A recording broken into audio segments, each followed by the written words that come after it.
very much.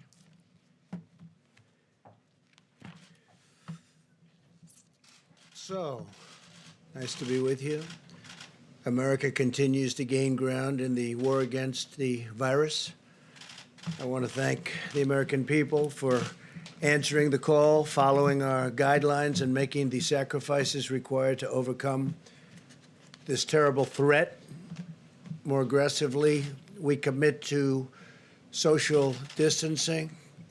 So important. Social distancing, such an important phrase. And we do it right now. The more lives that we can save, and the sooner we can eventually get people back to work, back to school, and back to normal. And there are large sections of our country probably can go back much sooner than other sections. And we're obviously looking at that also. People are asking, is that an alternative? I say, absolutely, it is an alternative. I have now approved major disaster declarations for New York, California, Washington, Iowa, Louisiana, Texas, and Florida. That has great significance, as you know, and legal significance. We're in a constant grouping, and I can say this, we have a large grouping of people that does nothing but communicate with the various officials, including we've been spending a lot of time with New York officials because that really is by far the hottest spot. They've got a number of very tough weeks ahead of them. The governor's doing a very good job. I spoke to the governor, Governor Cuomo, last night and this morning, and he mentioned that in his remarks that he's using that we are using, and I think he feels, because he understands negotiation, he thinks we're using very appropriately the Defense Production Act, and we're using it where needed. It's a great point of leverage. It's a great negotiating tool. But I will tell you, there's tremendous spirit from people and tremendous spirit with respect to these companies. And I don't have to use it very much at all. They want to do it. As you know, General Motors is involved, Ford's involved, 3M's involved, others are involved, and they're all working very hard to produce all different products. We had very little product when we came. We built it up, and we give it away as fast as we can to the different states. We're also, as you know, building numerous hospitals and medical centers throughout certain areas. In New York, it's at the convention center, the Javits Convention Center. We're doing 4 hospitals, and we're doing throughout the state 4 medical centers there, somewhat different. I want you to know that I'm doing everything in my power to help the city pull through this challenge. I'm working very hard in New York. It's really, by far, our biggest problem. Maybe it will be, maybe it won't be. But there's a lot of good, capable people working on it with us, and our teams are working very well with the state representatives. We're also doing some very large testings throughout the country. I told you yesterday that in South Korea, and this is not a knock in any way, because I just spoke with President Moon. We had a very good conversation about numerous other things, but they've done a very good job in testing. But we now are doing more testing than anybody by far. We do more in 8 days than they do in 8 weeks, and we go up on a daily basis exponentially. So it's really good. By the way, while I'm on it, I also spoke with Prime Minister Abe of Japan last night, and I congratulated him on a wise choice. I think it's going to be a fantastic Olympics, 2021.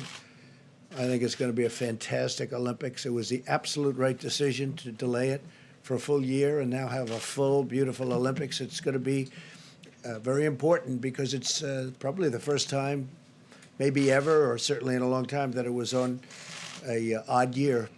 It's always on an even year, they tell me. But he's going to have a fantastic success, and now they'll have even more time. He didn't need any more time. Everything was perfectly ready. What a job they've done. But Japan, I want to congratulate Japan, the IOC, and Prime Minister Abe on a great decision. I think it's going to be a fantastic Olympics. I told him I'll be there. I'll be there. As we fight to protect American lives, we're also protecting American livelihoods. Democrats and Republicans in the Senate are very close to passing an emergency relief bill for American workers, families, and businesses. This legislation, in addition to the two bills I signed this month, it includes, as you know, sick leave, and we have all sorts of things in for the workers, for families. But we have a tremendous paid sick leave provision for workers at no cost at all to the employers. And that's a big thing, no cost to the employers. We want to get everybody back working. Together, this $2.2 trillion legislative package is bigger than anything, I believe, ever passed in Congress. Perhaps, relatively speaking, if you go back, look during the FDR New Deal days, there was something that if you time value it, you could say it was bigger. I don't know. But this is certainly, in terms of dollars, by far and away the biggest ever done. And that's a tremendous thing because a lot of this money goes to jobs, and families. The Senate bill, as you know, includes $350 billion in job retention loans for small businesses, with loan forgiveness available for businesses that continue paying their workers. They continue paying their workers. That's what we want. We want them to keep their workers and pay their workers. This will help businesses keep workers in the payroll and allow our economy to quickly accelerate as soon as we defeat the virus. $300 billion in direct cash payments will be available for every American citizen earning less than $99,000 per year. That would be $3,400 very quickly for the typical family of four. Nothing like that's ever been done in our country. Up to $250 billion in expanded unemployment benefits. The average worker who has lost his or her job will receive 100% of their salary for up to 4 full months. Unlike normal unemployment benefits, independent contractors and the self-employed will be eligible. So you have independent contractors and self-employed people will be eligible for this. Over $100 billion to support the heroic work of our doctors, nurses, and hospitals. They've been incredible. $45 billion for disaster relief fund. So we are setting up a fund of $45 billion for disaster relief. That's more than doubling the amount available to support my national emergency and disaster declarations. It's a doubling up. $27 billion to build up the strategic national stockpile with critical supplies, including masks, respirators, pharmaceuticals, and everything you can imagine, because it was very depleted, like our military was depleted. Now we have a brand new military. Never had a military like this. We have equipment either coming or it's already come. For the most part, it's already come, but we have a lot of things that will soon be coming. Planes, missiles, rockets, lots of things. But the stockpile was very depleted, like everything else. This will also include significant funding for the development of vaccines on top of the $8 billion we approved several weeks ago. Over $500 billion in support for the hardest hit industries, with a ban on corporate stock buybacks, which is something I insisted on. And frankly, I tell you, the Republicans wanted that and the Democrats wanted that. We want them to use the money for the companies and the planes or whatever they may be helping to get over this rough patch. And I don't think it's going to end up being such a rough patch. I think it's going to, when we open, especially if we can open it, the sooner the better, it's going to open up like a rocket ship. I think it's going to go very good and very quickly. And you're going to have some tough new limits on executive compensation also. They need the money. They're going to have to sort of just make things work, because we're interested in the workers, the jobs. And we're interested in the companies, because that's really what fuels the workers in those great jobs. And we also have $16 billion in funding for the purchase of personal protective equipment. You know about that, such as masks and respirators through the Strategic national stockpile. I encourage the House to pass this vital legislation and send the bill to my desk for signature without delay. I will sign it immediately. We will have a signing, and it'll be a great signing and a great day for the American worker and for American families, and frankly, for American companies, some of which were having the best years they've ever had these last few years, and then a little bit less than a month ago, they went into a position that they haven't seen because of the hidden enemy, the virus. Earlier today, I spoke to the leaders of many of America's amazing nonprofit organizations. I thank them for their unwavering devotion to American people, to American families, to our nation.